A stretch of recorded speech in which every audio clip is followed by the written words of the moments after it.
Another aspect I was thinking about is fear. Fear is a really big barrier. Some of us are afraid of our faith and spreading our faith and showing that we are Christians and becoming a martyr, if you will. I'm actually reminded of my favorite verse in Hebrews 13, but I'm actually going to be reading Hebrews 13, 5b through 6. God has said, "Never will I leave you, never will I forsake you." So we say with confidence, "The Lord is my helper. I will not be afraid. What can man do to me?" Those are powerful words. And those powerful words are my favorite verse. There's so many times in life that I get concerned about what man can do to me. But I don't have to be, because I know that I'm pleasing the one above, and that's all that matters. Granted, there's a lot of things that you have to do to keep yourself in check while in this world. But we can ditch the fear. We can tear down that barrier. What can man do to me? In this book by Doug Fields that I've been reading, called Refuel, it's been talking about an uncomplicated guide to connecting with God.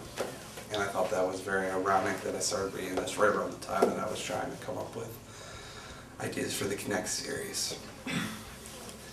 And honestly, he talks about the concept of guilt and how at times we compare ourselves to other Christians. I know me in general, there's one man, a very good friend of mine that I go to college with here.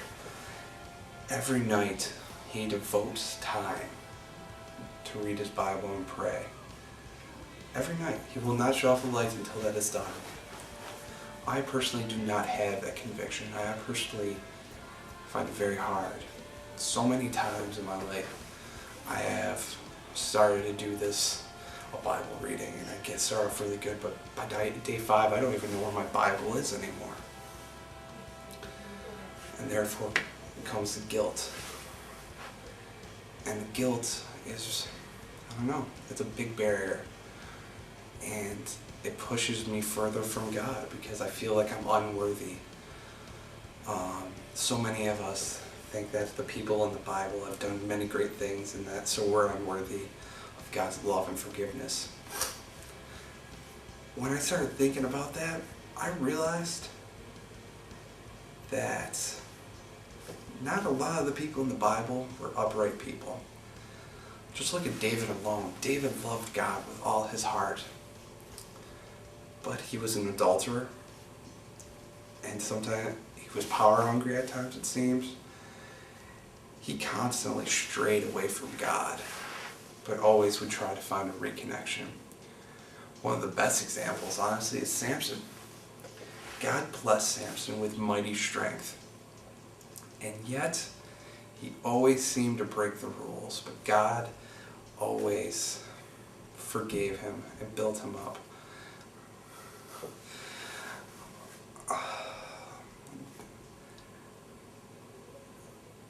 So we need to ditch the comparison. We need to just realize that God made us for us. Like here, pardon me. In 1 Corinthians 12, 4 through 13, it says, "There are different kinds of gifts, but the same Spirit. There are different kinds of service, but the same Lord. There are different kinds of working, but the same God works all of them in all men. Now to each one of the manifestation of the Spirit is given for the common good. To one there is given through the Spirit the message of wisdom, to another the message of knowledge by means of the same Spirit, to another faith by the same Spirit, to another gifts of healing by that one Spirit, to another miraculous powers, to another prophecy, to another distinguishing between spirits, to another speaking in different kinds of tongues, and to still another their interpretation of tongues.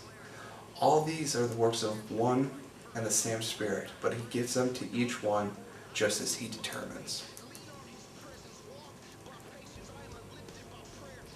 The body is a unit, though it is made up of many parts, and though all its parts are many, they form one body.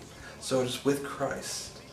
For we are all baptized by one Spirit, one body, whether Jews or Greeks, slave or free, and we were all given the one Spirit to drink.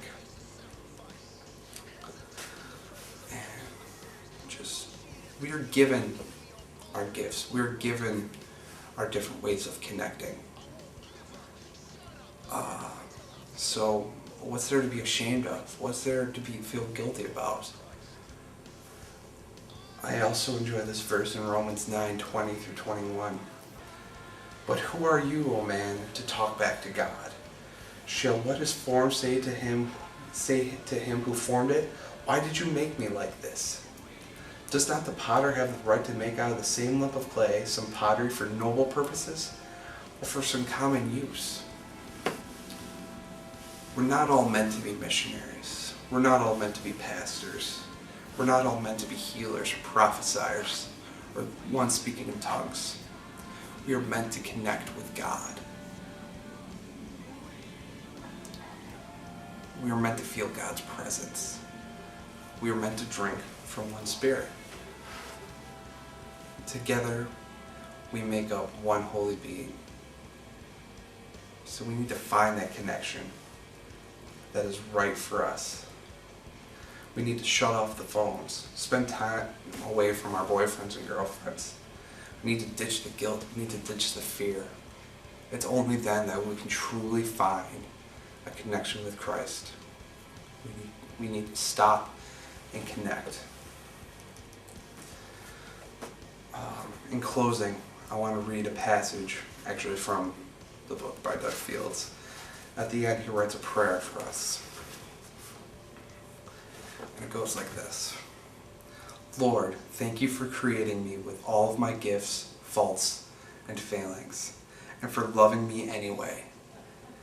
Thank you that you never compare me to anyone else, and that you see me through the perfect eyes of your Son, Jesus. So who are you? What do you have to do to reconnect with God? How can you reconnect with God and truly feel connected? You are your own person, fearfully and wonderfully made by one Lord. I'll see you guys next time.